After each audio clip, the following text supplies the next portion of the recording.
right between my fingers feels warm as breath and smells faintly of smoke and milk, though no lamp burns and no cowlings near. The charca murmurs like a small river under the floor, yet my room is dry as a scripture's margin, and a grain of salt on my tongue will not dissolve. Or does the body remember that the mind delays? I ask myself, as wool becomes thread, as thread becomes a thought that wishes to clothe the poor. Outside, a crow hops once on the sill, leaves a black feather like a punctuation mistaken for a word. My spectacles gleam with the thin light that arrives before sunrise, the kind that lets a man see himself more than the world. Somewhere a train breathes iron and steam, though the station is hours away, and I taste soot as if my mouth were already traveling. Who sent me this breath from a distant track? And why do I think of salt when I have not touched the sea in weeks? I smooth the cloth over my knees, Coddy plain as water in a clay cup, and here in that plain is the loudest drum, the small storm of millions spinning, mending, refusing to be purchased as if they were strangers in their own land. A lark begins, a goat coughs, and the dawn finds me already asking, can a thread carry a nation across a river? I was born in Porbandar by a sea that hid its teeth behind gentle lips. My mother's hands smelled of turmeric and sandal, and my father's papers smelled of oil and law. The wind brought salt to our rooftop and dried it there, like a lesson waiting for a school. As a boy, I believed justice was a lamp that never smoked, and that truth would arrive clean if one kept the room clean. Later I learned the lamp smokes anyhow, and the smoke stings your lungs while you keep wiping. I wore shyness like a shawl, too big, dragging, always underfoot. My voice hid in my ribs when the teacher asked my name, and courage sounded to me like other people's shoes, confident on stone. My pleasures were small, a sweet lime slice, a book that smelled of new glue, a kite string roughening the finger. England tasted of fog and iron, of bread without spice, of manners that held knives by the handle and people by the blade. I carried a conscience too wrinkled for their starch, and the hunger that no custard greeted. I learned their laws until my tongue could balance them, and still I felt I was learning a room by its furniture, not its windows. On Sundays I walked in parks and read faces the way I read scripture, searching for the line where sorrow and dignity share a bench. In South Africa the air cracked with a different kind of dryness, the kind that rubs a man's skin into a category and tosses him from a train though his ticket rests correct in his hand. I remember the floor of that station more clearly than my own name, the grit like ground glass, the cold like a policy, and my breath arguing with my fear. I picked up my dignity the way one picks up broken spectacles, carefully, promising to see better with what remains. Satyagraha came to me first as a hunger that would not eat, a rope with no ends that still pulled. I watched bruises bloom like evening flowers on the backs of men who would not return blows, and I heard in their silence a grammar older than swords, the vocabulary of refusal without contempt. We built an ashram with soap that smelled of ash and mercy, with bread that remembered every grain, with prayer that arrived without trumpet, and with a discipline that could carry water without spilling. I learned the weight of a vow by sleeping on the floor, by washing my own bowl, by asking my anger to sit outside until it could speak in full sentences. Those first years taught me that the body will whisper its bargains before truth has finished dressing, and so I gave the body less to negotiate with. A little salt, a little jaggery, a little sleep, and as much walking as the ankles would bear. The charka entered my room one afternoon like a humble guest. Legs of wood, breath of oil, eyes of spokes. I touched it and felt time open like a hand refusing to slap. Here was labor without permission slips, resistance without limestone, wealth measured not in coins but in blankets, in shawls, in shirts that did not arrive on ships grown fat with our hunger.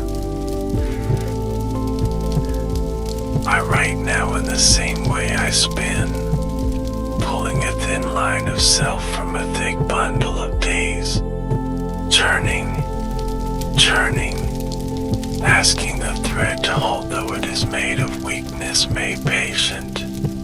The pen smells of coming rain, the page of starch and future.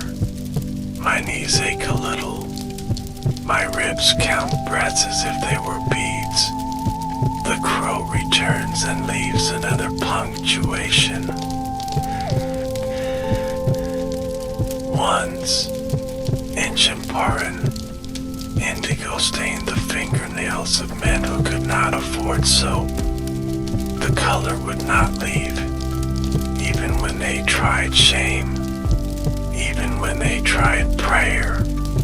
I listened until the stains entered my sleep.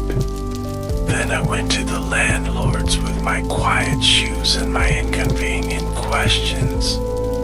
When I left, paper had learned a new posture, and the fields were no longer held by a blue that bruised. I have made friends with jails the way one makes friends with rain. They arrive, you shiver, you learn to be clean in small bowls, and you listen to iron speak its patient grammar. The cot remembers every prisoner, the wall remembers every plan, and the warder remembers a kind word longer than an insult. I wrote letters on scraps that smelled of iodine and hope, and folded them as if folding shirts for sons I had not raised. There is a taste to crowds that cannot be written.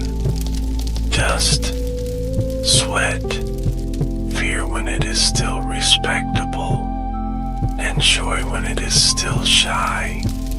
Speeches are dangerous because they can intoxicate both speaker and hearer.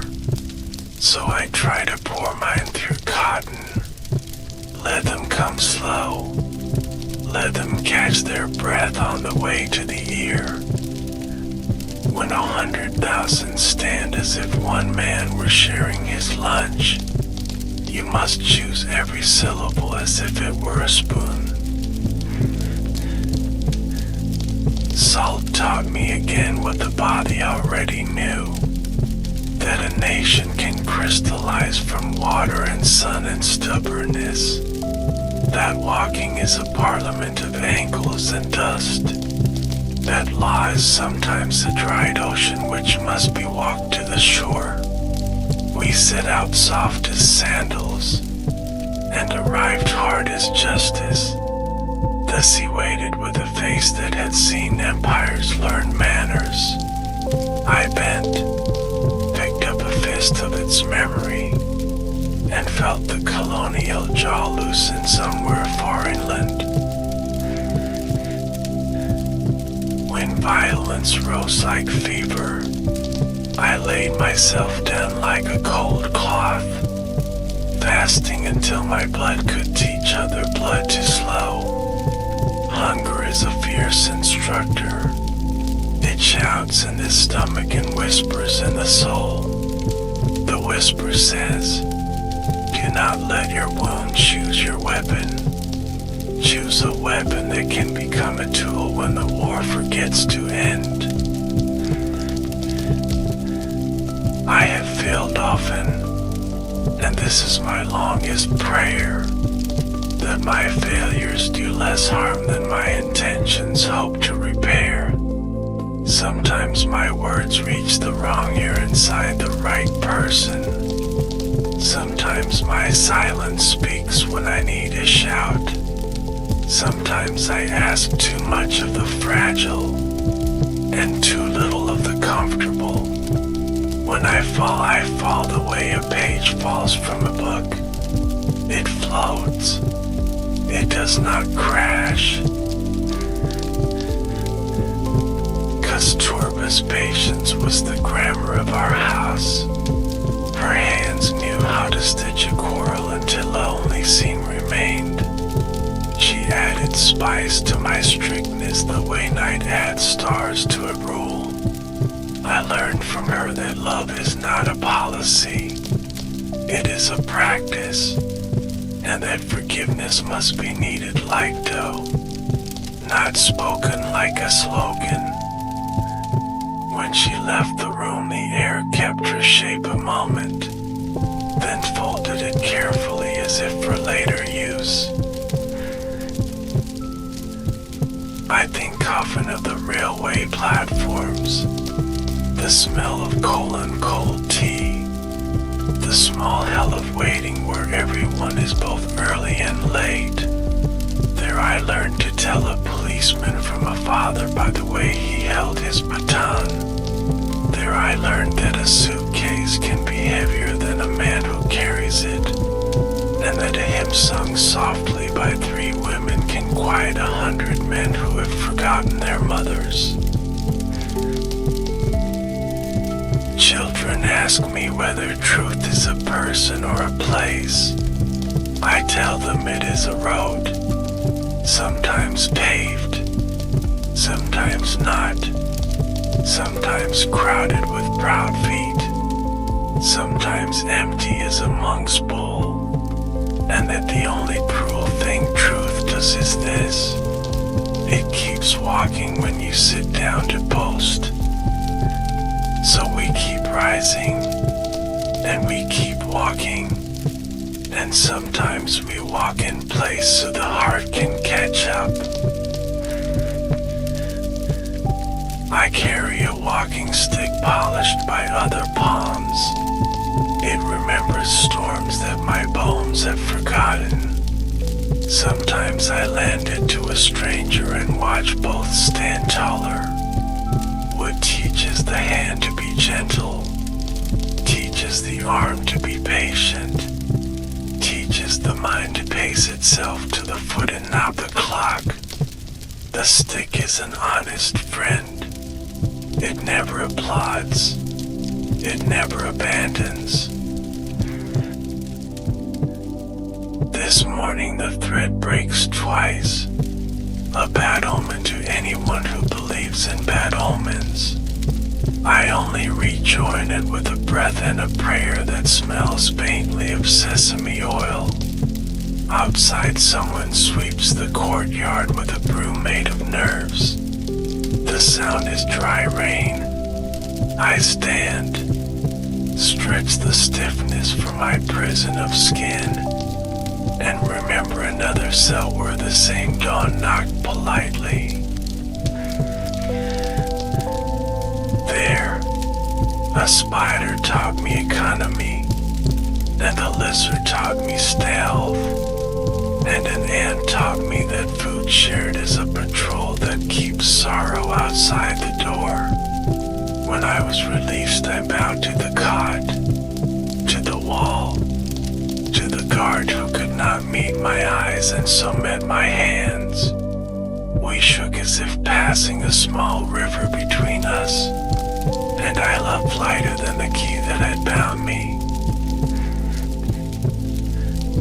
I have been told I speak too softly for thunderous times, that I write too slowly for the train of history, that I spin when I should strike. Perhaps,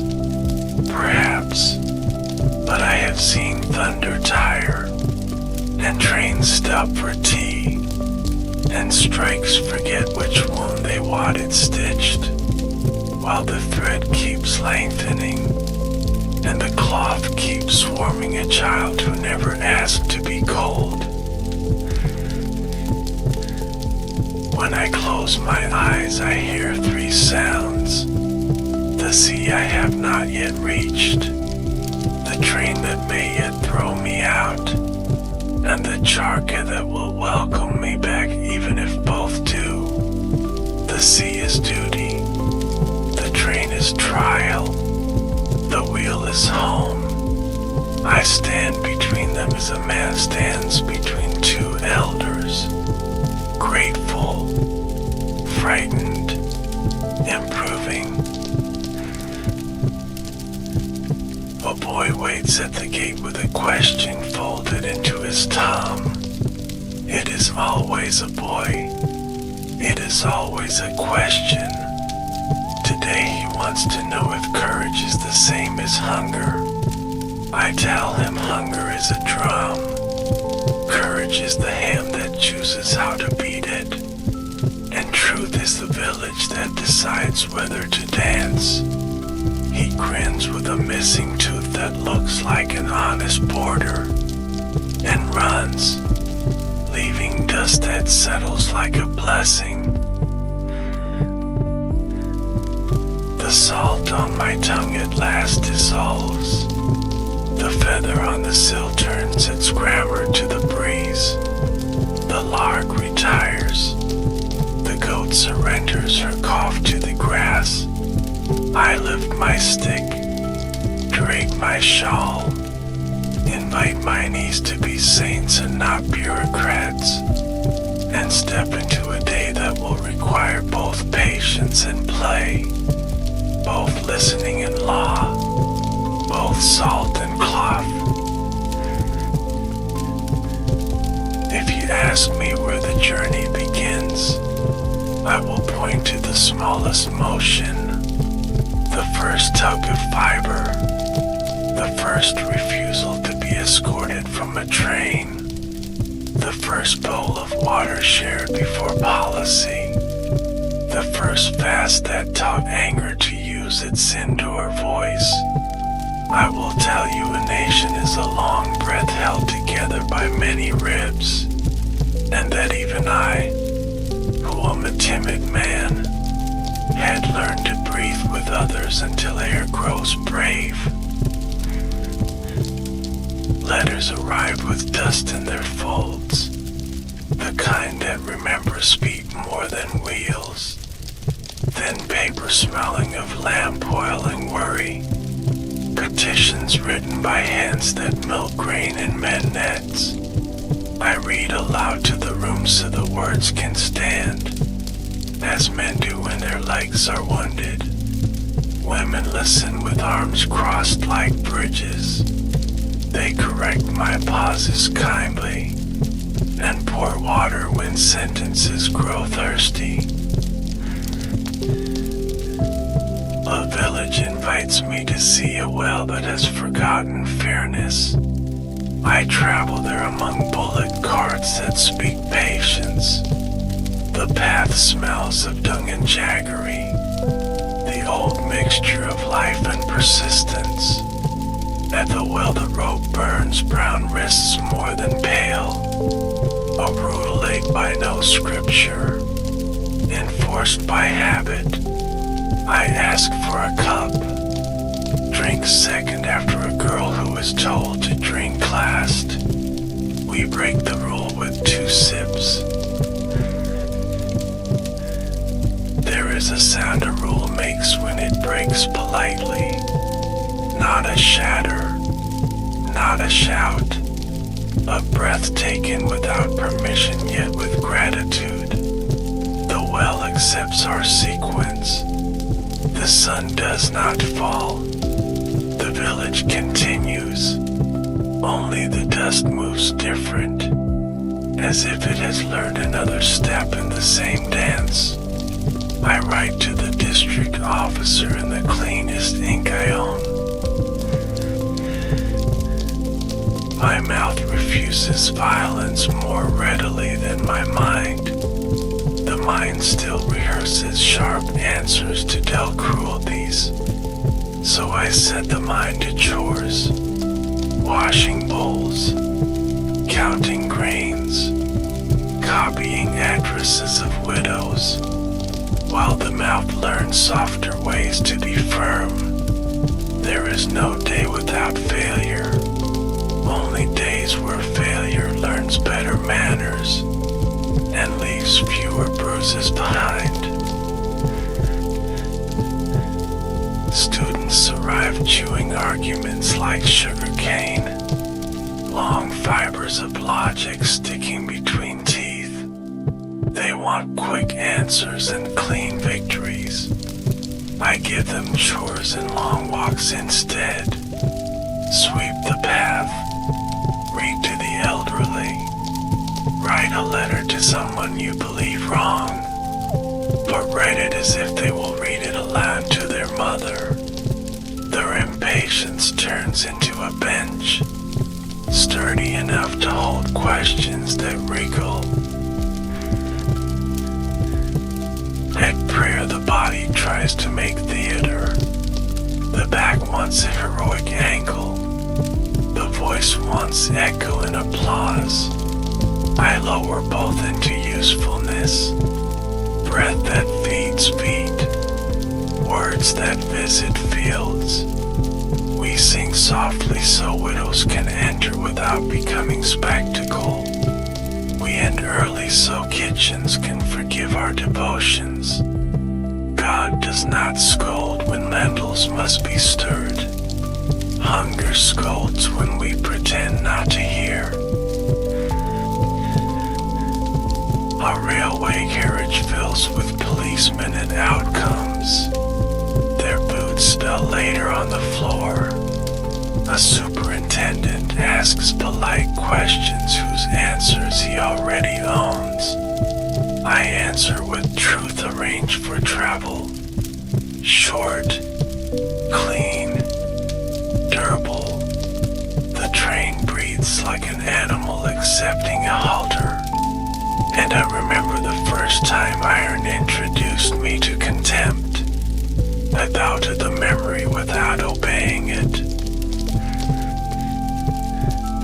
In Ahmedabad we strike for wages that do not embarrass bread. The mill whistles scream like kettles forgotten by the cook.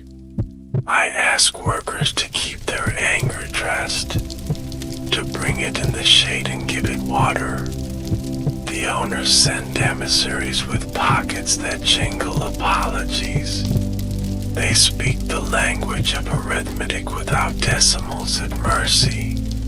I sit between both sides as a cot sits between sleepers, holding the difference until it grows drowsy. In the end, bread learns a new price. Pride learns an older one.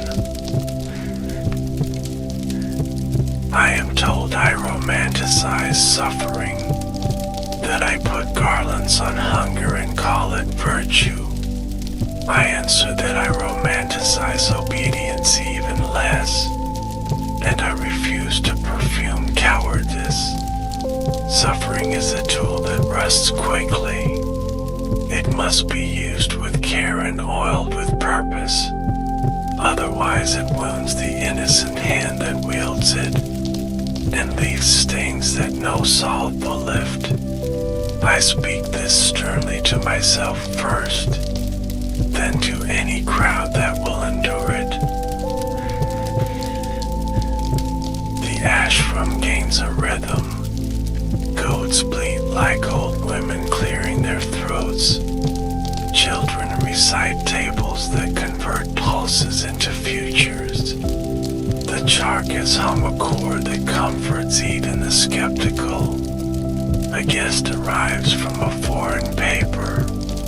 He expects incense and finds latrines. He expects prophecy and finds schedules. I show him the compost heap as if it were a shrine. He writes later that our piety smells of earth. I accept the compliment and the correction both. In Noakhali the air remembers fire even after rain. Lanes still taste of ash though rice is cooking. I walk house to house with prayer that does not ask for applause. Men lower their eyes like shutters. Women watch from doorways with courage unannounced. I sleep on floors that remember knives, and I speak to feet before I speak to heads. Feet know who they kicked and who they ran from. Heads are slower, but they follow when feet repent. Reporters ask whether unity is possible when names have sharp edges. I tell them we must soften the edges without erasing the names. This takes water and time, not fire and slogans. They write a headline that chooses the loudest word and leaves the truest behind. I forgive the headline, but not my failure to make quiet words attractive. I return to the lanes and try again with tea and listening. Sometimes that is all a policy is. Hot water and patience. A child hands me a broken spinning toy. Not a charka, only a festival trinket with a pin that has fled. I replace it with a thorn. The toy whirs briefly like a captured bird. The child laughs. Her mother wipes her nose with a corner of her sari. I think of governments and toys and how both require a simple axis, a principle sharp enough to hold motion, and plain enough to be found on any bush. London again opens its wet mouth. Conferences multiply like umbrellas. Men speak in paragraphs that never sweat. I arrive with bare legs and heavier questions. The tea is excellent. The sincerity is diluted. I learn to hear the sentence that hides behind the sentence, and to answer that one instead. My loincloth offends no one more than their conscience, which is progress of a sort. Back home, the monsoon perforates our roof with modest insistence. Buckets gather syllables from the leaks. We read by lamplight that smokes like memory. Someone sings a budgeon off-key and perfectly, and I think that liberty should sound like this. Amateur but full, untrained but unanimous. The rain stops. The frogs pronounce their ancient verdict. We are equipped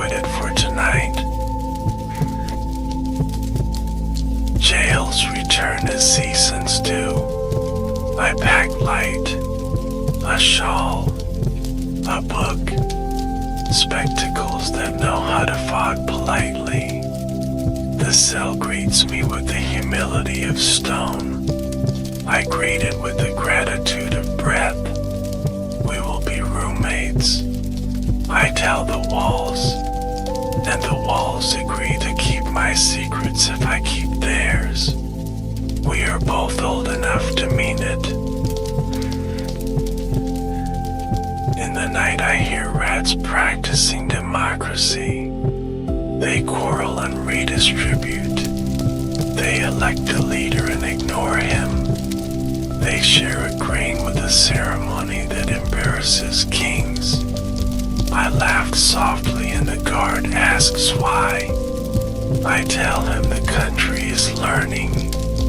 He says he hopes it will learn to sleep. I say sleep follows justice the way shade follows a tree. First we must plant a few more roots. He nods like a man who waters at dawn. Freedom arrives as a rumor that does not blush. Then is a headline that refuses modesty. Then is a hymn with verses still unwritten. We stand in a room too small for the news. Flags practice their new manners in the wind. And my heart does not leap as stories prefer. It kneels, recognizing a birth that begins with prying. We have work now, work with diapers and sleepless nights. Partition cuts the map like a careless surgeon. The patient wakes screaming. Blood looks for reasons and finds none that feed it. Trains arrive with grief stacked like sacks. Platforms drown in names that will not fit into telegrams.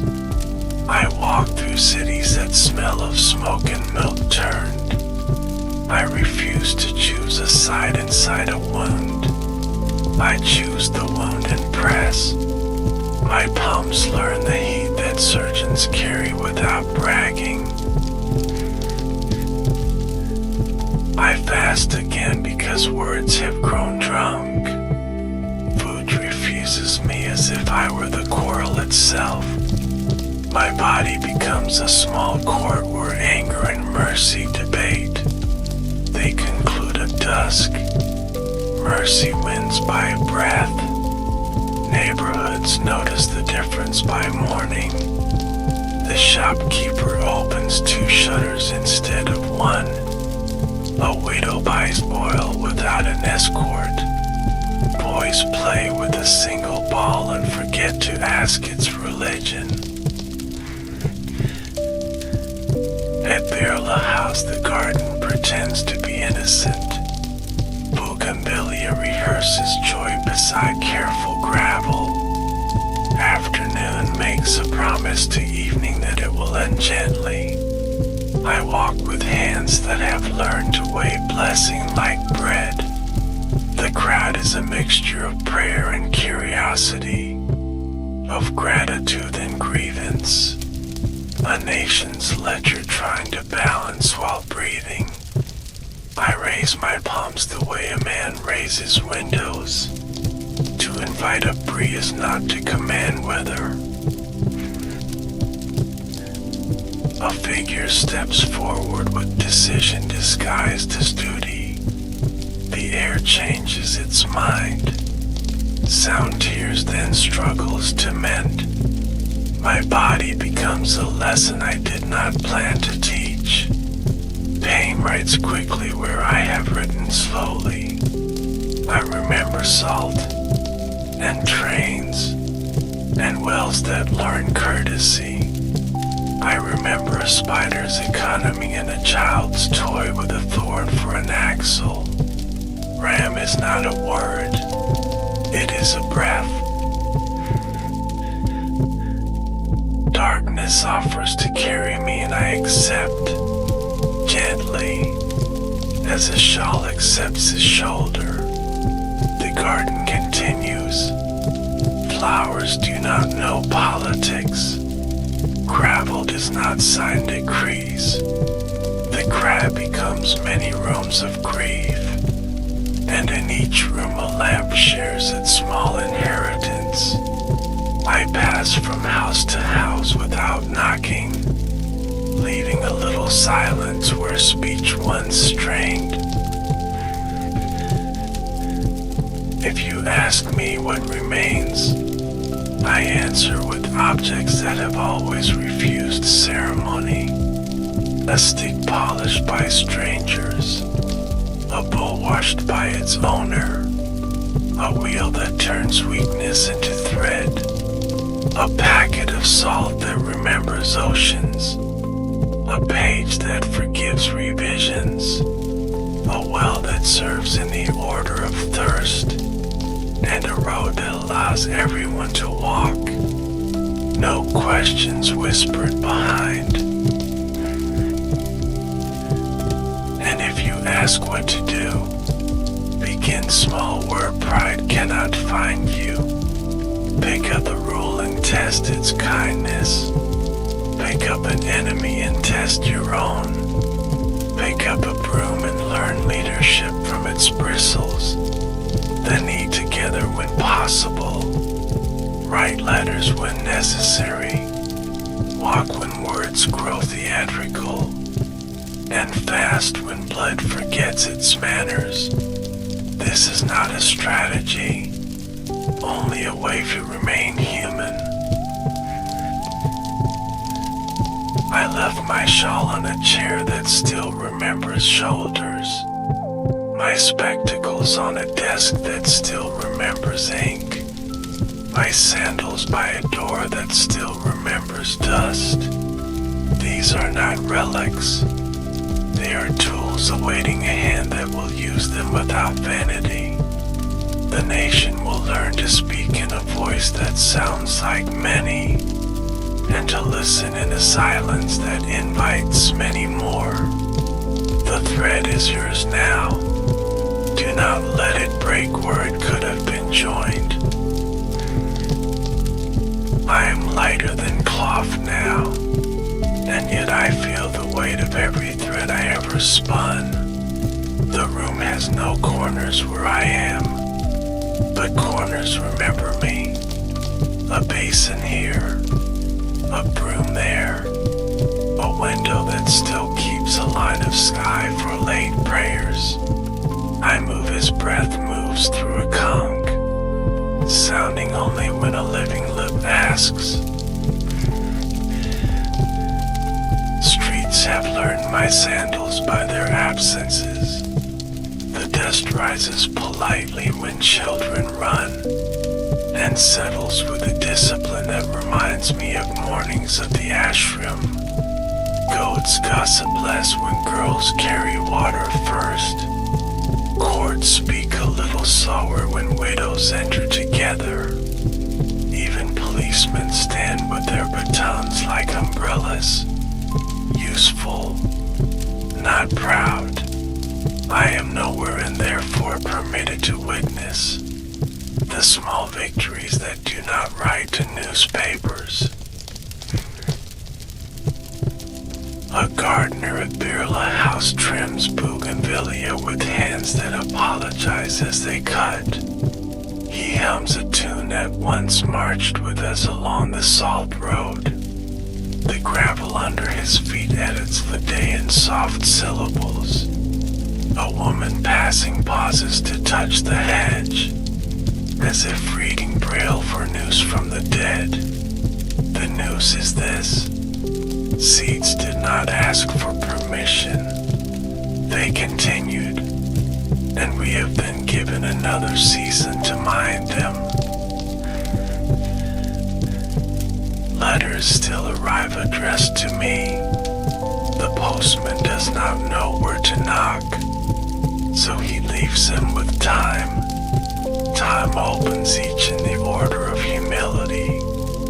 First a child's drawing of the wheel that looks like a sun, then a mill worker's account of wages that embarrass bread less than before. then a widow's receipt for oil purchased without escort. Each sheet smells of lamp and resolve. I sign with silence and return them to the living. In Noakali, an old man sweeps a lane that remembers knives. His broom collects ash that has forgotten its own fire. He stops to drink, offers the cup to a boy whose name would once have forbidden the cup. The boy drinks. The lane changes its posture. The sun is not surprised, only grateful for a little less work at noon. Trains run, and in the windows I see my earlier self standing with a ticket and a lesson. Sometimes the conductor is gentler. Sometimes the platform is. Sometimes only the sky shows mercy with rain that cools tempers. I follow the carriages where grief still rides, watching mothers hold maps of new borders on their laps, lines that tremble when a child coughs.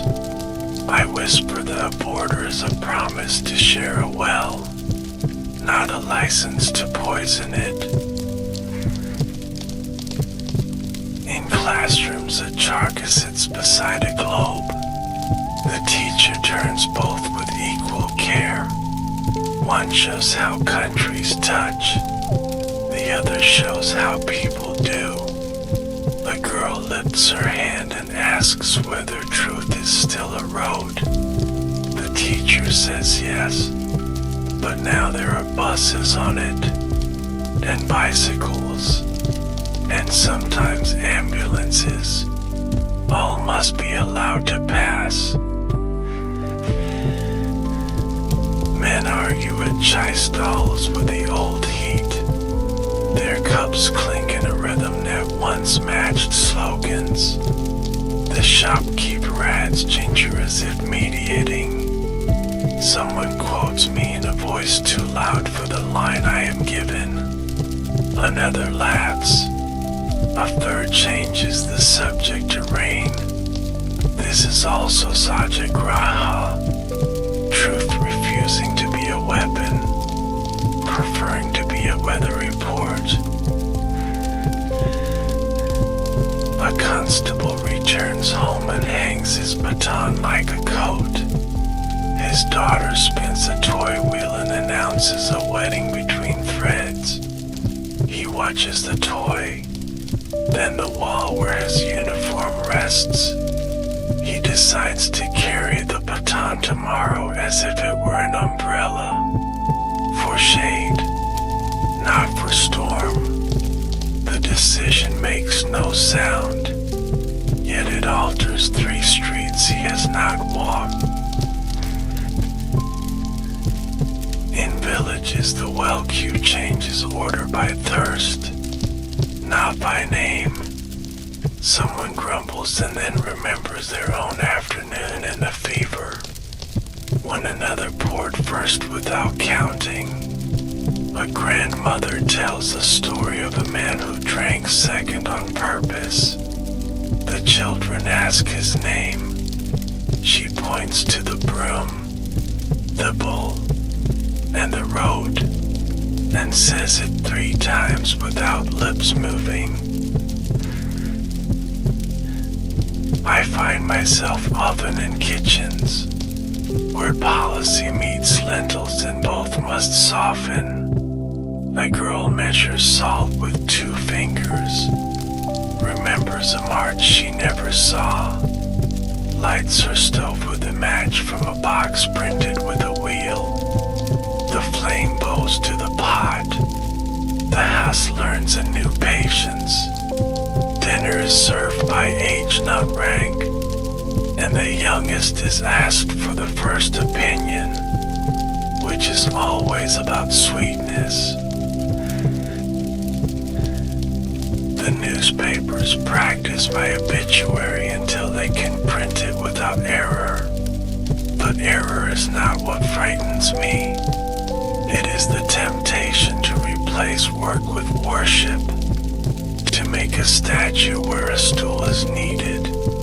I prefer a low seat that creaks, a tulip fails if not cleaned, and advice that embarrasses the advisor if not followed.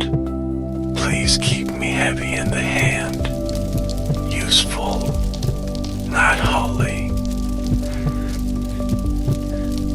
A young lawyer reads my South African days and looks up between paragraphs. His train announces a smaller injustice. A porter spoken to as if luggage were more literate than he. The lawyer stands, speaks, and learns the exact weight of his tongue. It is not a sword. It is not a flower. It is a beam that can be placed under a tilted roof to help it stand a season longer. Some nights I return to the hall of lanterns that taught my brother its last word. There is no wound here, only the echo of the crowd that wanted me to live forever, and the counter-echo of the vow that never did.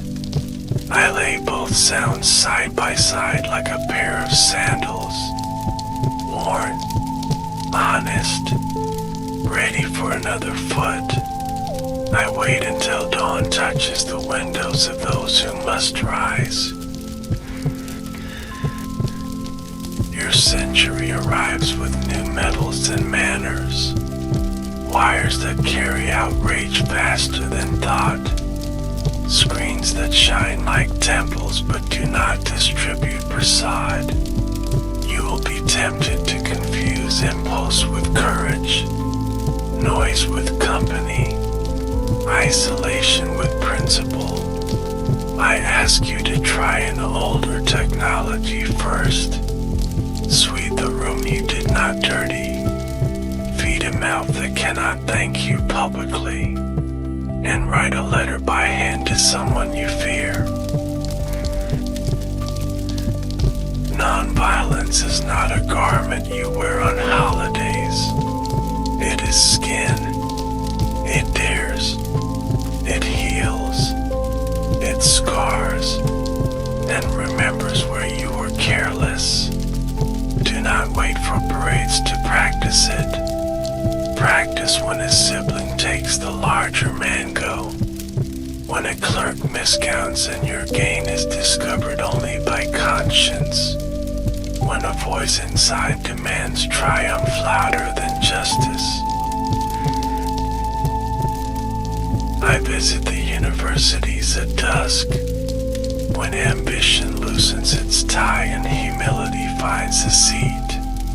Two students rehearse a debate. They trade facts like marbles, then fall quiet on a question neither can own. What is the measure of progress? One asks. The other closes her notebook and points at the window. A janitor sweeping the corridor. The dust does not rise to protest. In a prison, a warder sits alone after rounds. His keys heavy as an argument. He reads a letter from his son who wants to be a doctor of teeth, to relieve strangers of small pains. The warder smiles with a shyness I admire. He resolves to speak more gently to a man he dislikes. He will fail tomorrow by noon. He will try again by evening. This is how republics are born at night. I stand with widows at a cremation god where the river keeps its own counsel. The pyre becomes instruction. Smoke writes a grammar of release on the air. The youngest widow asks if forgiveness is a river. I tell her it is a ferry. Small, never grand,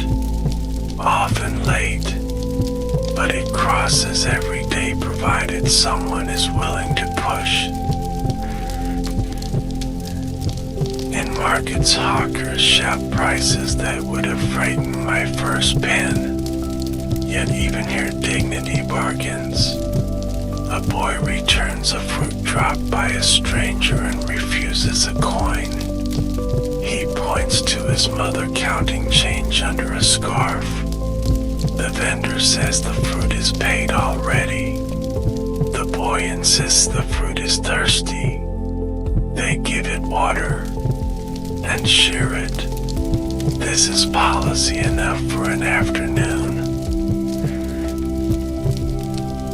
I am asked in whispers whether my country is free. I answer in shores. How many brooms? How many bowls?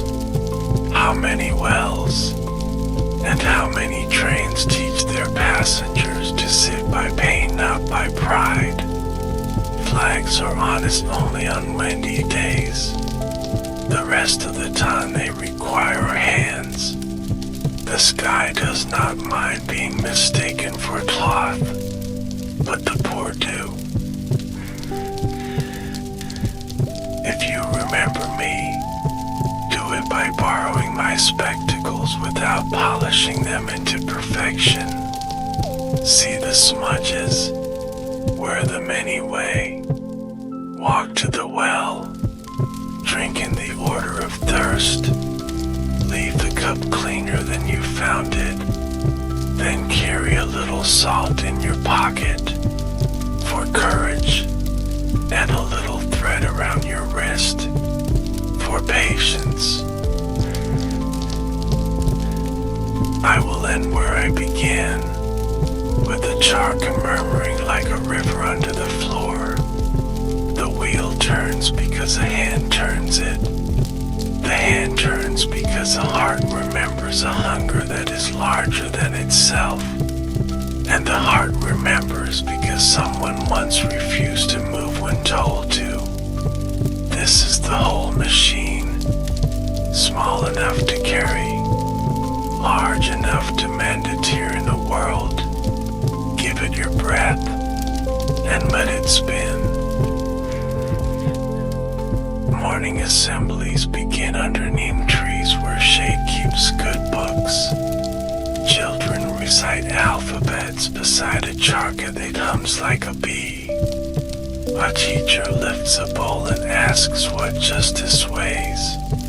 The smallest boy answers first with both hands. He says justice is heavy when you carry it alone. The class nods and the day learns its first lesson. Share the weight before you count to cost. The wheel turns, and thread enters the air like quiet courage. A clerk at a courthouse chooses a slower pen, not to waste time but to see time. Ink reminds him that decisions are permanent where anger is brief. He stacks files by vulnerability, not hierarchy. Widows first, then minors, then students whose peace tastes like hunger. He drinks water after the queue drinks. The bailiff notices and learns a new schedule. The quarter forgets how to swagger. On a factory floor, a supervisor puts down his whistle. He listens to machines until they sound like villagers, each with a reason for complaint and a talent for patience. He shifts break time to the moment when heat scalds lungs, not when the bell insists on habit. He removes a sign that says punishable and pains repairable. A mechanic smiles with teeth that remember jaggery, and the line produces bolts that prefer cooperation to speed. Fewer fingers bleed. More wages reach kitchens intact. A courtroom debate practices thunder, then asks for rain instead. She states the facts as if washing rice. Patient, thorough, discarding stones without boasting of discovery. The judge leans forward the way a farmer inspects seedlings, not to frighten but to encourage. The verdict arrives with the sound of a cup placed carefully. Everyone drinks. None are intoxicated. In a newsroom, a headline argues for spectacle. A sub-editor touches her grandmother's bangles and chooses fidelity. She keeps the sentence that carries water, removes the one that carries fire. The page still sells but does not slander. She walks home under lamps that critique no one, and places a bull outside for a stray. Tomorrow's headline begins there, in a saucer that dignifies thirst. At a police outpost, 2 constables compare batons with umbrellas. Rain claims victory. They practice escorting protest, not containing it. The senior tells the junior to count breaths. 10 before orders, 10 after impact. He calls this discipline the invisible shield. The junior laughs and tries, finds he needs fewer apologies by dusk, keeps the practice. In a textile market, a trader meets a widow who bargains with grief. She wants 4 saris priced like one festival. He begins with arithmetic and ends with memory. His mother once bartered vegetables with the same stubborn mercy. He sells at cost and gains reputation. Later, a truck arrives early for his goods. Drivers help load without extra fee. Sometimes profit is a road that remembers your feet. I walk where I am invited by humility. A hospital corridor smelling of iodine and beginnings. A farm where seeds rehearse survival. A hostel where a scholarship hangs like a lantern between cots.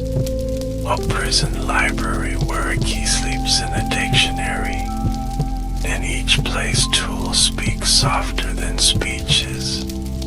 Bowls, brooms, sticks, wheels, all reminding the hand to keep its promises.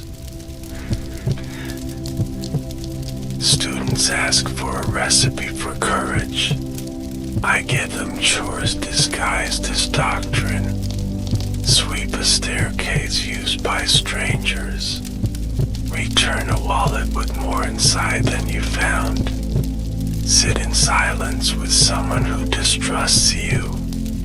Write your enemy's strengths in your own notebook.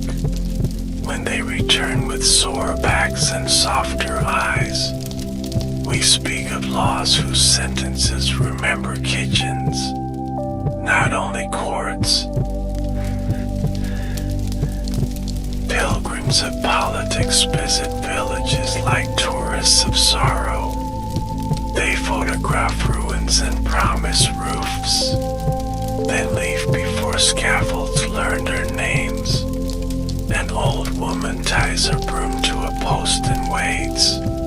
She asks the next speech for nails, the next slogan for a hammer, and the next anthem for silent shoulders. A bus stops. 3 youths step down with pockets full of minutes.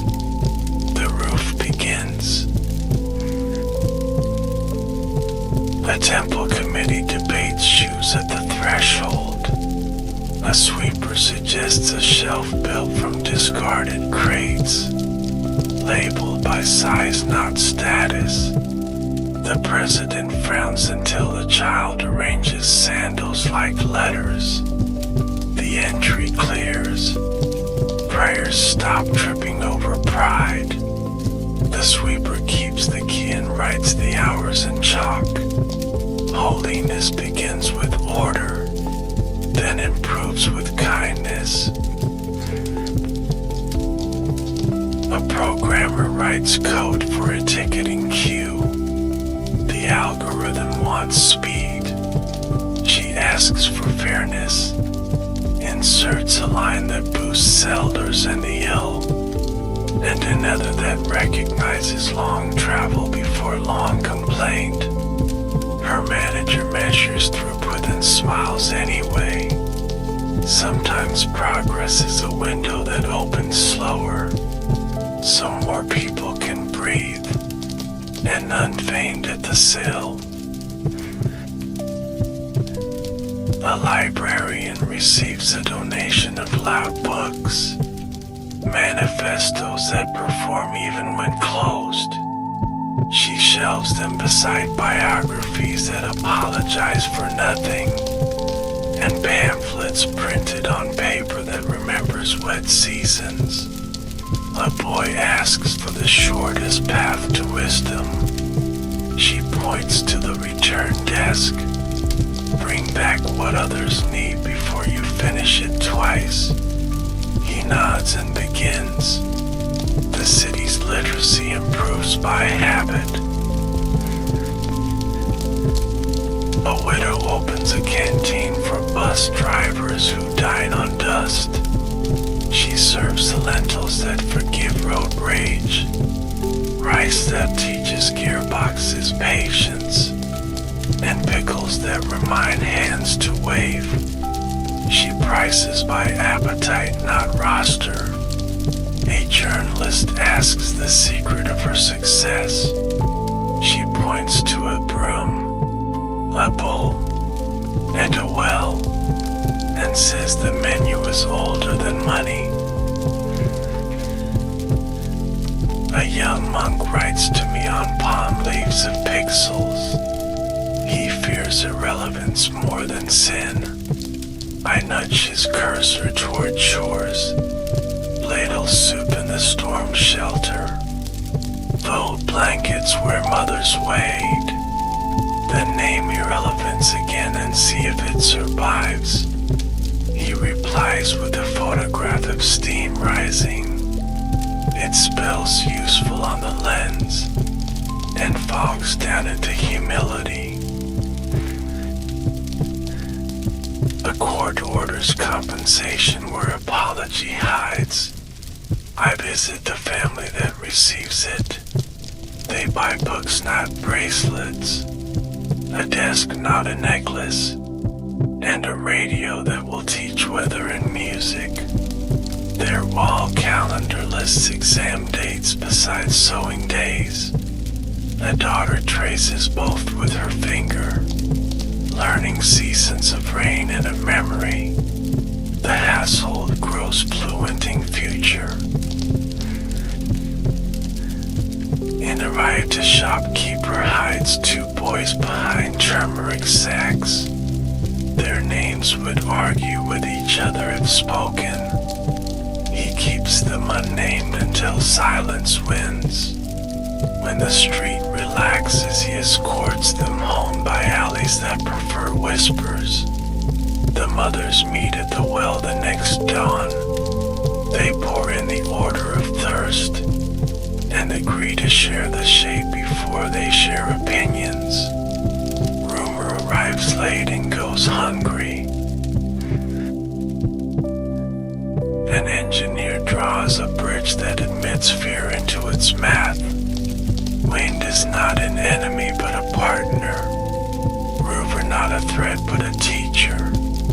He leaves a margin where humility can stand during storms. The contractor complains about cost. The villagers point to last year's flood.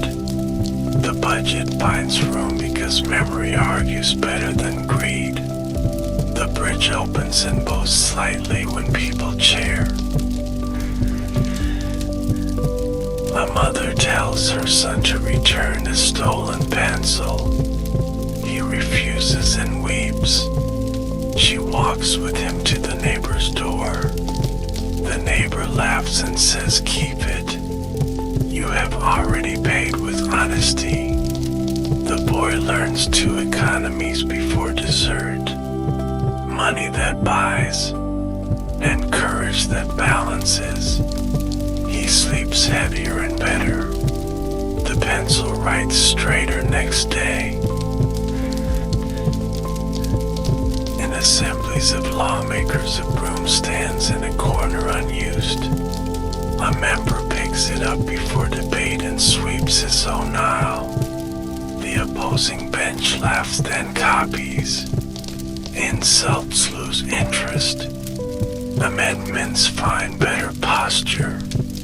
The bill passes with fewer adjectives and more verbs. Later, a clerk records the session as unusually breathable. History prefers such sentences. A sailor salts his palm before lifting a crate. He says it reminds him that oceans begin in sweat, and that labor is a geography without borders. He teaches apprentices to tie knots that remember mercy. Never choke what you must trust. The docks grow quieter, those ships grow larger. Respect has a sound like rope satisfied. Firm, not proud. At night I sit with widowers who believe silence is duty. I pour tea that allows tears to negotiate terms. Grief signs slowly and keeps a copy. We speak of chores to replace vanished hands. Folding, sweeping, fetching. They leave with a list that dignifies love by imitation. Most revolutions begin when a man washes a cup well. I return to schools where globes spin beside wheels. I ask children to draw wells arranged by fairness. Some sketch circles with many cups. Others sketch lines with 1 cup moving. A girl draws a walking well on legs of bamboo. I praise her, and the village adopts the design. 2 men push the well from lane to lane each afternoon. Thirst becomes a festival instead of a queue. A festival committee invites every drummer, insists they take turns until rhythms learn neighborliness. The loudest agrees to soften when the flute remembers a funeral. The softest agrees to strike when rain bullies fireworks. The parade proceeds like a balanced sentence. Commas where breath is due. Full stops where mercy requires rest. Children sleep earlier. Elders bless longer. In every city, a small room keeps my sandals, not for worship but for measurement. Visitors try them and learn distance differently. A merchant walks to the back of his shop and notices a boy stacking sacks. He pays him sooner. A teacher walks to a parent's door and apologizes for hurry. Grades improve. A judge walks to the prison and remembers names. Sentences shorten where repentance has grown tall. When storms return, I look for roofs that remember our promises. Not temples, not towers, only houses where soup still forgives late arrivals. In such places the nation sleeps through thunder, wakes to bowls placed outside for strangers. and sweeps the threshold before news arrives. The radio speaks modestly, the wheel hums, the well gossips about clouds. I leave you this again, not as advice but as exercise. Keep a little salt for courage, a little thread for patience, a bowl for the first thirsty, a broom for the forgotten corner, a stick to steady another tread, and a page for apologies written before pride wags. Then walk, and when speech grows theatrical, walk softer. Dawn tests the hinges of small towns, one chop at a time, shutters lifting like eyelids that trust morning. A milk seller measures honesty with his ladle. He fills the first cup a finger taller. He says the finger belongs to the poor. The queue accepts, and the day begins with an agreement too brief for newspapers. At a roadside school, a girl chalks sums that smell faintly of dust and courage. Her brother watches from the doorway with a kite under his shirt. The headmaster places a charka beside the slate. The war teaches place value without numbers. This much effort, this much thread, this much cloth. The girl nods, and the kite waits its turn to learn patience. A river town debates a dam as if it were a verdict. Engineers carry diagrams like priests carry lamps. Farmers carry soil that remembers roots older than rulers. A widow spreads her sari and collects silk from both sides. She pours it into one bowl and asks them to taste before deciding. The starch of the room softens. The dam receives a spillway named for whoever remembers mercy first. On a city footpath, a barber opens early for men who wake with interviews in their pockets. He keeps one chair free for the unemployed. Payment is sweeping hair into patient files. Each file looks like a small crowd combed by a broom. The mirror forgives cheap razors and bright hopes. I stand where reflections do not require tickets, and bless the plate that knows restraint. A bus conductor invents a quota of kindness. 2 free seats each trip for emergencies that cannot speak. Sprained ankles, failed interviews, rain that forgot umbrellas. Drivers learn to recognize these without inspection. The depot ledger remains unchanged, yet the city arrives home earlier by an unmeasured minute. Sometimes policy is a nod learned by many. In a courtroom corridor, a stenographer practices a new speed, not of fingers but of mercy. She asks witnesses to breathe before grief. Lets commas enter where suds persist. The record grows accurate by kindness. The judge notices the silence between testimonies and shortens the day by one harsh question. A clerk brings water without being asked and is promoted by the room. An artisan repairs pots in a lane that leaks. He taps rings into cracked bellies until they sing again. A boy brings a steel bowl with a dent shaped like disappointment. The man warms it over coal bowls that remember lentils.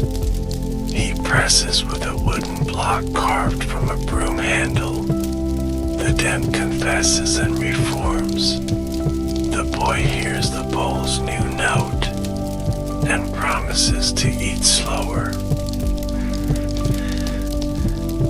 A college union plans a march that could bruise. They pin slogans on felt like metal someone forgot to earn.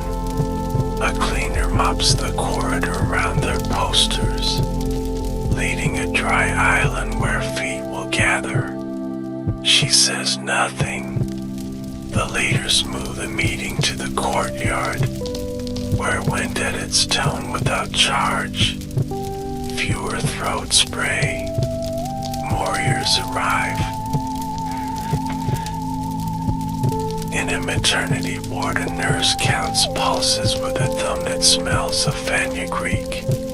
She shortens visiting hours for men who perform worry, lengthens them for mothers who forget to eat. When the lights fail, the ward remembers lanterns. Shadows bow to competence. A newborn sighs a policy into being. Kindness first, paperwork later. A bookseller curates a shelf called After Anger. It holds manuals for sewing and treaties on rivers, biographies with smudged margins, and poetry that excuses no one. Customers discover they came for quarrels and left with tools. The till rings modestly. The city grows practical by a paragraph. I stand in the island, recommend a broom more often than a banner. At the border, 2 officers trade lunch before stamps. Pickle crosses faster than people. One officer pockets a clove he will taste while writing refusals. He writes slower, grants a mercy he can defend at midnight. The waiting hall exhales. Children sleep across suitcases with tribal flags of laundry. The map learns not to bruise the sleeping. A platform shy stall retires its loudest kettle. The new one whispers like an old promise. Travelers gather by the sound without shoving.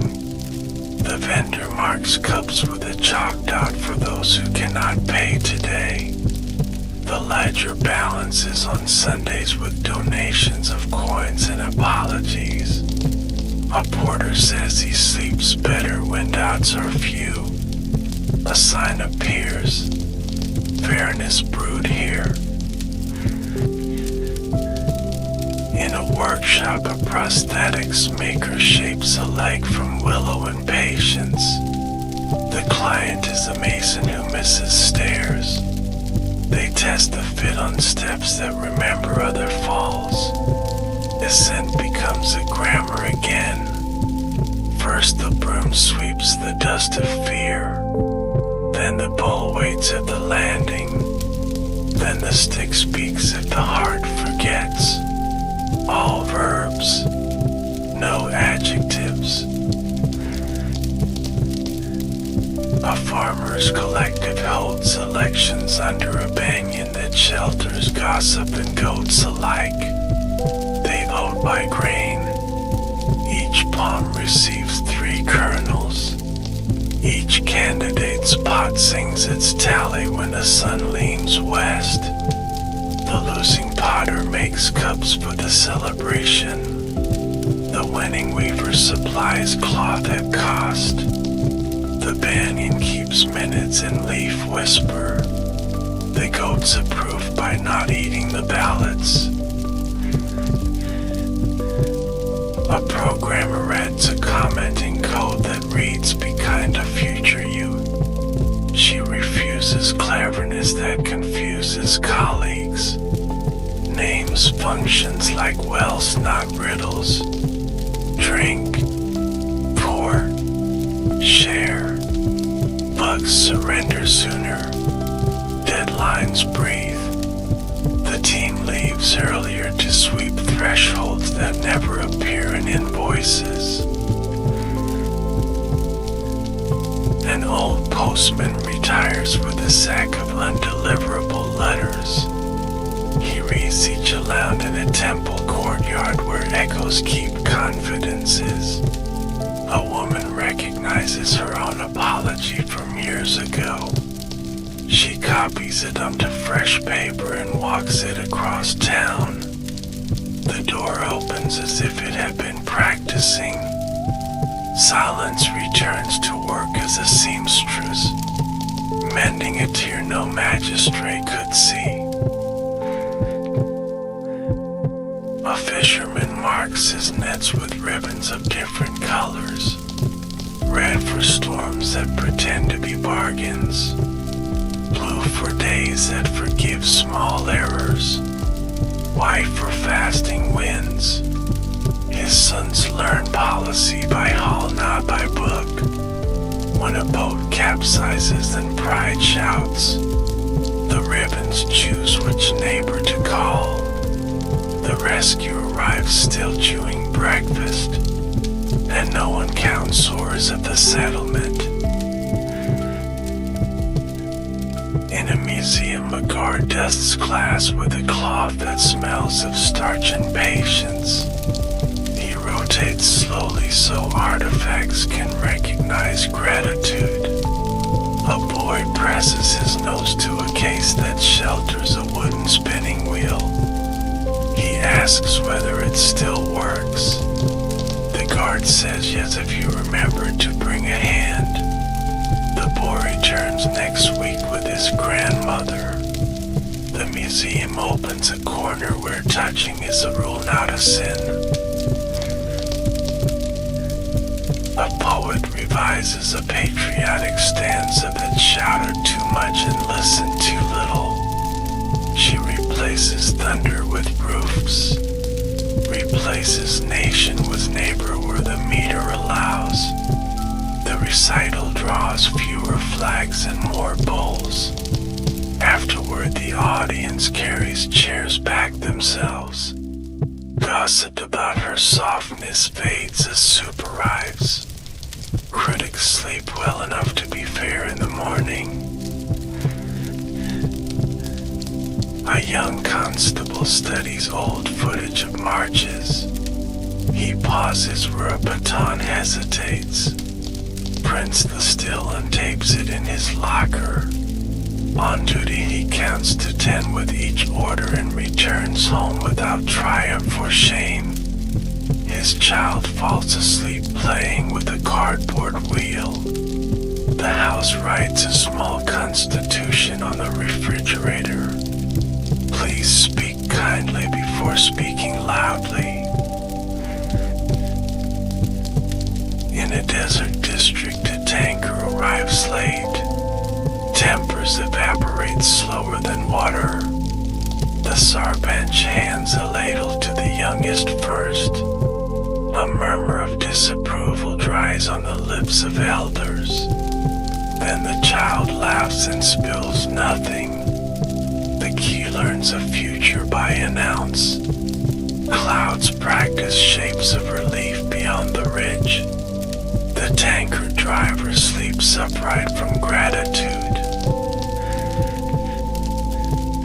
A train halts at a signal that prefers patience. A vendor steps down with boiled peanuts wrapped in morning news.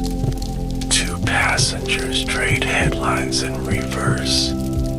First the correction, then the claim. Their argument dissolves into recipes. The signal turns green when it senses consent. The carriages applaud by not jerking. A carpenter buries an ale bent by haste. He plants a sapling over it. 15 years later, the tree holds a swing. Children argue briefly about turns, then remember the well sorter. Thirst before age. pride. The rope creaks a lullaby older than calendars. The village sleeps earlier by a song. A city ordinance replaces fines for litter with tools for cleaning. Violators sweep a lane of their choosing. A banker chooses the alley behind his branch. Discovers ledgers of dust, entries of wind. He returns weekly without being cited. Profits do not fall. Reputations rise. The alley starts telling safer stories. I keep walking where breath invites, passing between bowls and brooms without disturbing either. When I find a bridge, I ask if it knows fear.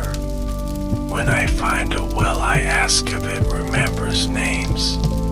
When I find a road, I ask if it has learned to share ankles with pride and patience in equal measure. The answers arrive as steam, as chalk, as quiet ledgers balanced with kindness. If you wish to honor any of this, do not carve my face. Carve time out of your day for a chore that does not flatter you. Pick up the rule that breaks politely. Lift the stick that steadies another. Pour water second and taste the difference. Let the wheel hum where your pride would shout. And leave a little salt on the tongue to remember oceans that taught us to walk together. Monsoon writes with a blunt brush, the sky learning patience in gray, rooftops practicing humility. I walk where water argues with drains, listening for the sentence that can carry a city without drowning pride. In a slum, a girl stands on a brick to reach the tap. Her bowl a metal moon with dents. She turns the handle as if opening a prayer box. Water arrives late but honest. She drinks first because thirst has ranked before custom. A sanitation worker ties a scarf tight against the stinging rain. He carries a bamboo pole the way I once carried a stick, to steady more than himself. He clears a mouth of the sewer that had learned to refuse. The alley applauds by letting children pass with dry shoes. A magistrate signs an order about waste, then visits the lane at dusk with sleeves rolled. The order becomes a broom when his hand finds the handle. A boy films on a phone that smells faintly of glue and ambition. The clip teaches more law than a leaflet. I enter kitchens where spices argue sweetly. Cumin raising its eyebrow at mustard. Turmeric telling old jokes to lentils. Women count pulses by week, not by day.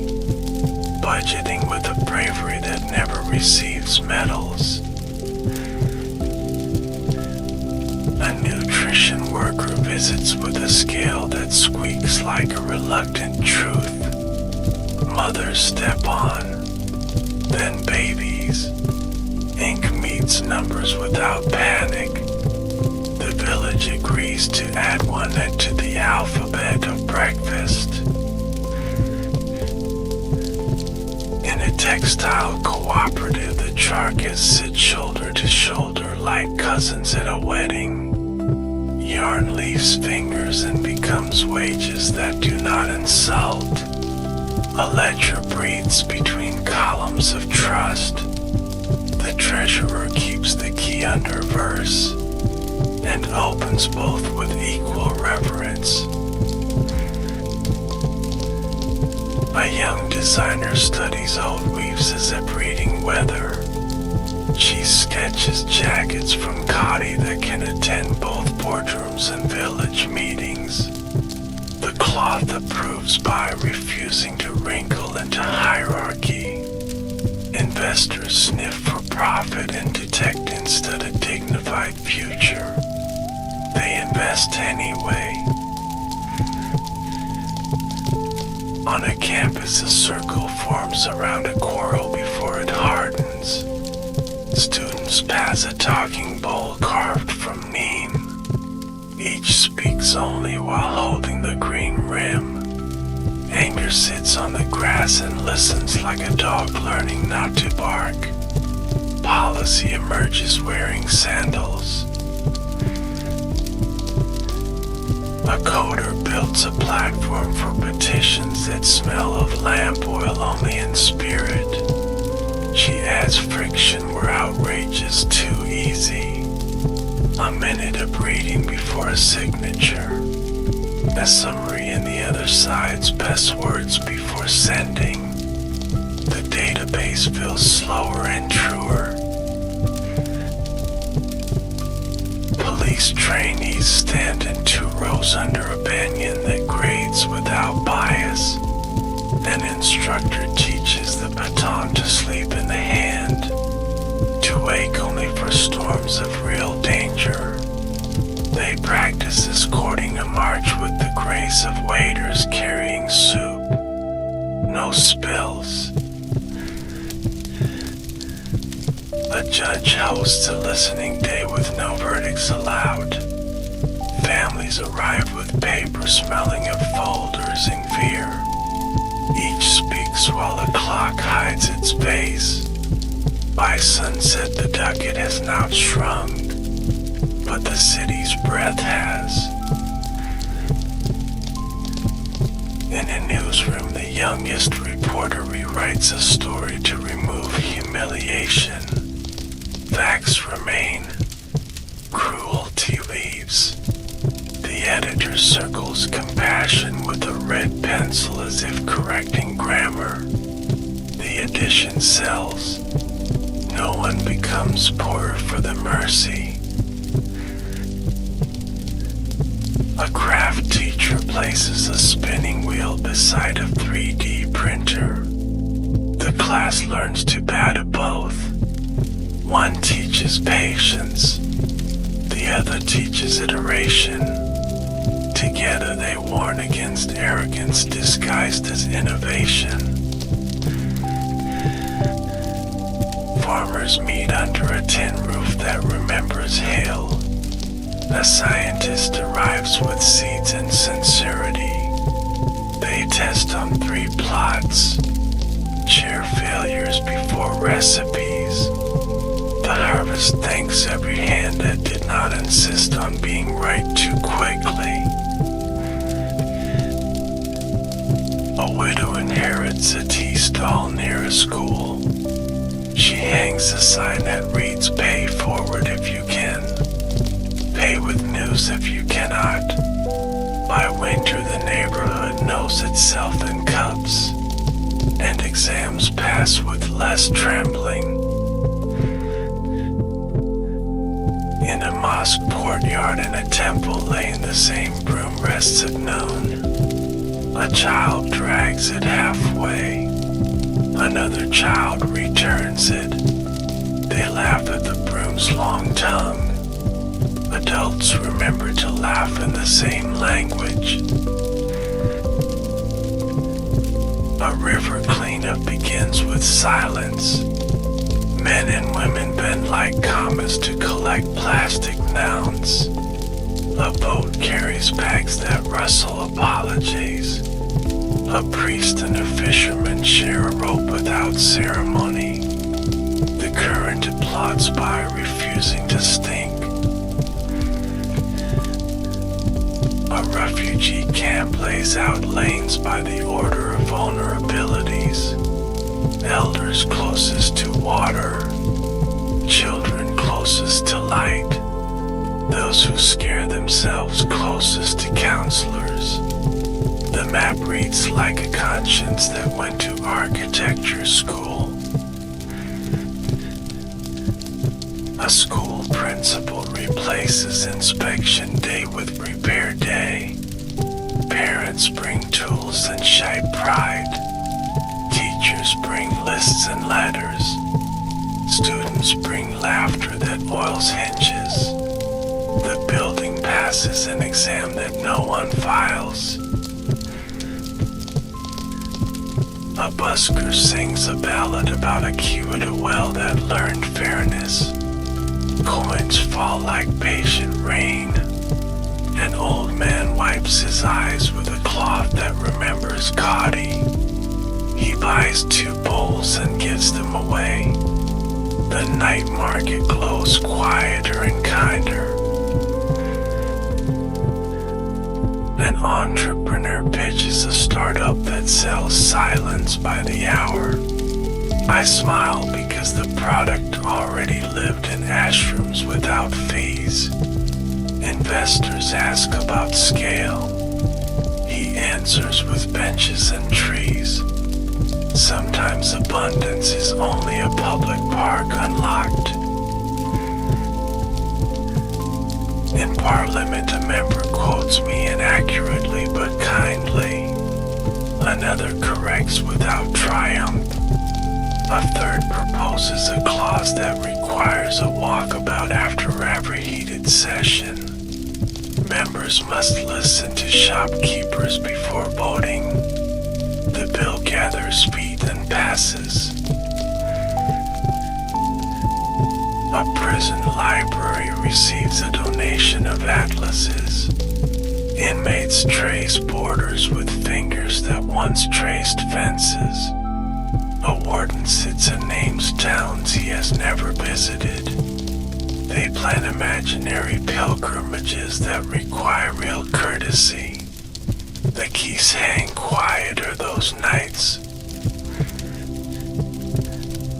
A doctor in a crowded ward writes fewer antibiotics and more instructions.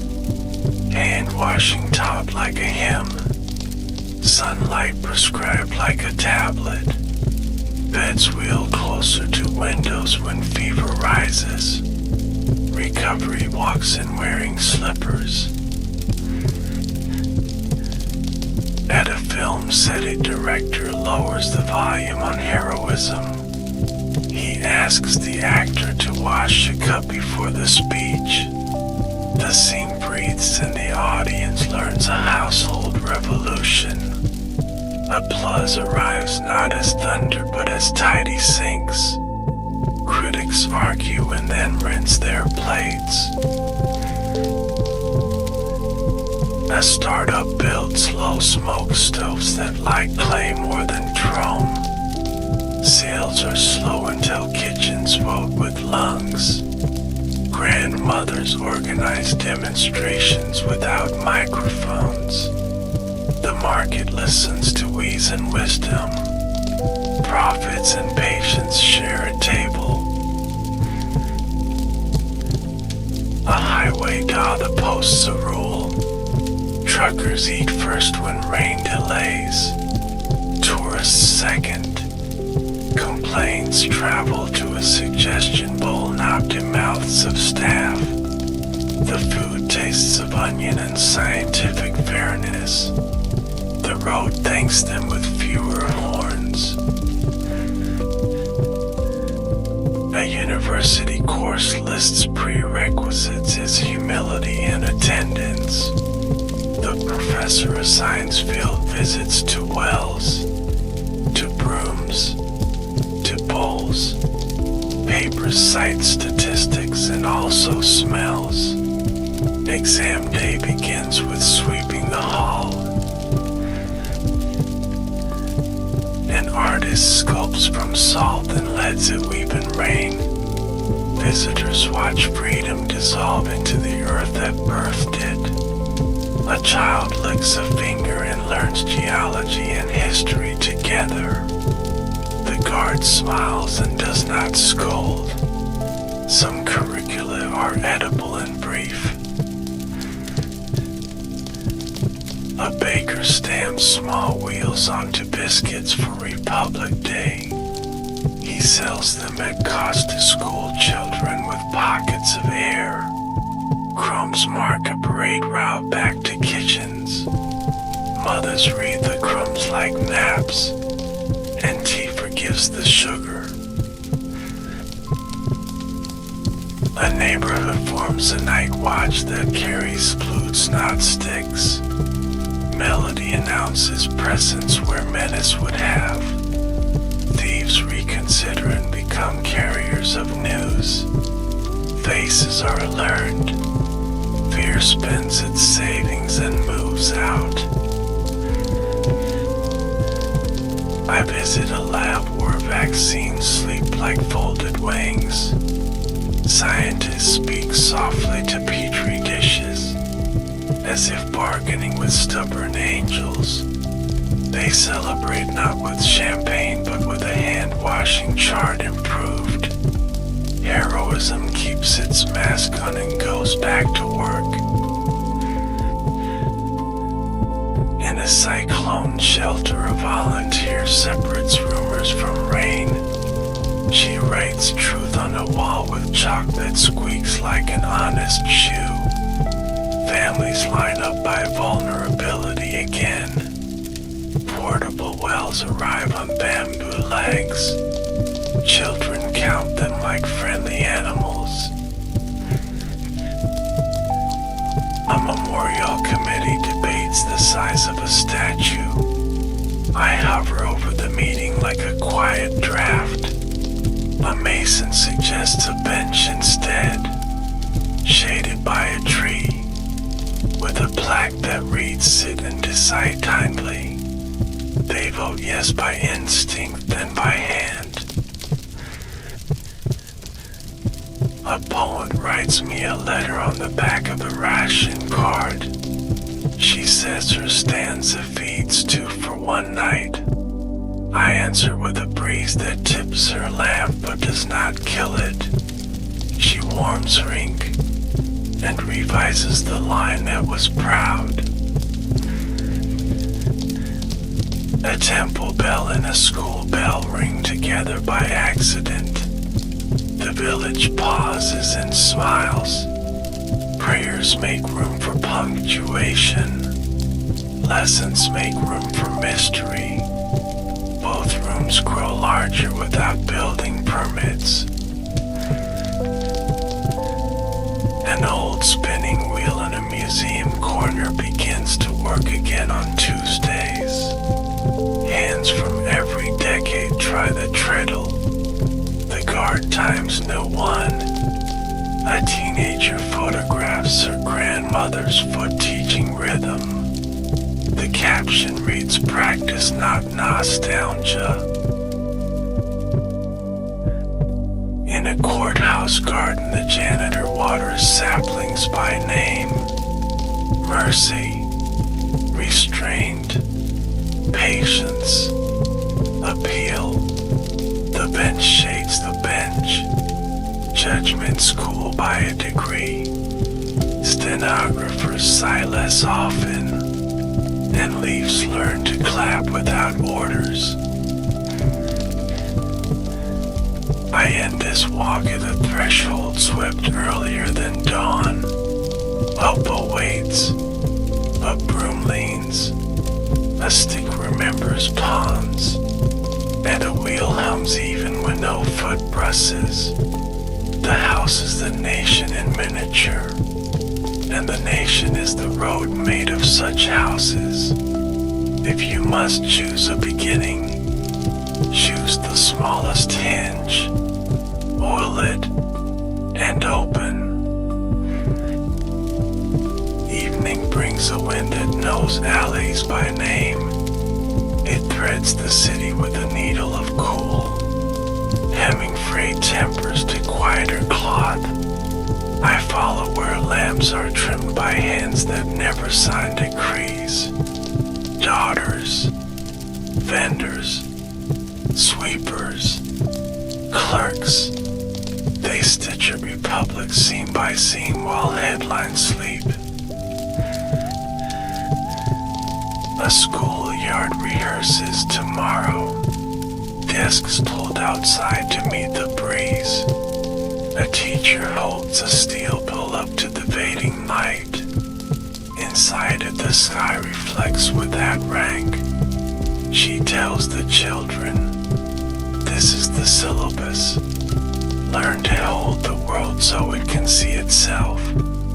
A boy giggles. The bowl trembles. The sky does not fall. On the gods a priest and a tailor share a needle of flame. The river takes all names and returns none. I like its doctrine. Unhurried, unpurchased. A woman sets afloat a leaf boat with 1 marigold and 3 grains of salt. She asks for a marriage between patience and bread. The current nods and carries the petition past stones that have learned to keep confidences. In a small courthouse, a witness forgets his speech and remembers truth. Silence walks in and sits between him and fear.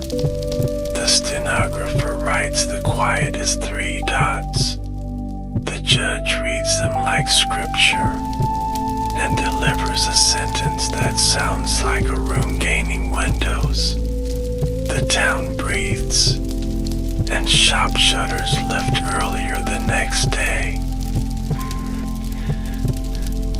A weaver's lane hums after dark, looms counting in a language older than tariffs. A child sleeps under a frame that knocks gently above her dreams.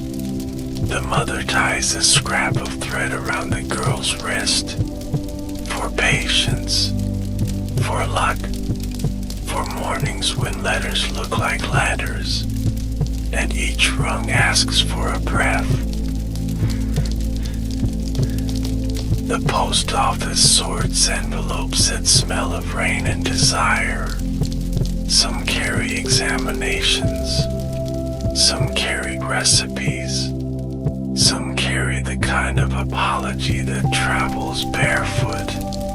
A postman with knees that predict weather keeps 1 letter longer. He adds a route that touches the widow's courtyard first. The regulation frowns, the day smiles, and dinner finds her stove on time. On a platform, a train pauses like a thought. Porters glance at each other with a treaty older than ink. They lift heavy with 4 hands, argue softly in a dialect of vertebrae, and set burdens where pride will trip. A boy with a cardboard wheel spins it along the painted edge. His mother corrects its path with a toe. The wheel learns civics and does not fall. Somewhere a cabinet drafts a policy while a midwife drafts a breath. Both require signatures. Only one will be remembered by a scar. The midwife signs with a nod in the court. Firm, kind. The infant accepts citizenship of air. The file accepts citizenship of shelves. History will need both. A prison yard grows a garden between schedules. Coriander that forgives. Okra that rebukes. Tomatoes that blush when guards pass. Men who once measured days by locks now measure them by shade. A warden waters without counting. His keys lighter by an ounce of green. His voice improved by chlorophyll. 2 neighbors quarrel over a tree that leans like an undecided boulder. One claims fruit, the other claims shade. A child suggests mornings for fruit, afternoons for shade, nights for birds. The men agree. They sign the bark with nails that promise to rust. The tree proceeds with spring. In the museum where my stick hangs, a guide stops performing and starts pointing. This bowl, this broom, this wheel, he tells the school children, are the three branches of government inside your home. The children laugh. They will remember, because jokes confess what lessons conceal. A programmer publishes code for a queue that bends toward mercy. She licenses it like water, free to flow, dangerous only when damned by vanity. Clinics adopt it, bus depots copy it, exam halls borrow its spine. The nation stands in new lines and gets home earlier by an uncounted dusk. A priest forgets a verse and the congregation supplies it without triumph. A muezzin's call arrives as rain, and sparrows edit all sermons with their feet. A bell rings next door by accident. Two devotions share one echo, and nobody draws a line in the sound. Underneath, women tally microloans with chalk that squeaks like discipline. Every figure wears a sari of names. Every rupee carries a child to school or a roof through a storm. Interest is redefined as neighbors who visit when it rains. Default is doors that do not lock. Profit is sleep that arrives on time. A filmmaker lifts a lens to an old spinning wheel. He lets it turn for 30 honest seconds. No music, no speech, only wood, oil, bread. In the theater, strangers exhale together. The credits thank a carpenter and a grandmother. A final lesson writes itself on the air as dusk resets the ledger. Begin where the ham can reach. Sweep, share, spin. Speak only after you have carried water. And when pride arrives dressed as urgency, ask it to sit, serve it tea, and let the steam do the talking. Now I leave you where you must not wait for me, at the hinge of a small door, oil in one hand, a bowl in the other, a broom leaning like a modest standard, a wheel ready to hum a note that gathers strangers into neighbors. Walk through, and if the room seems narrow, widen it with your listening. For nations grow where attention does not end, and freedom tastes of salt only when shared.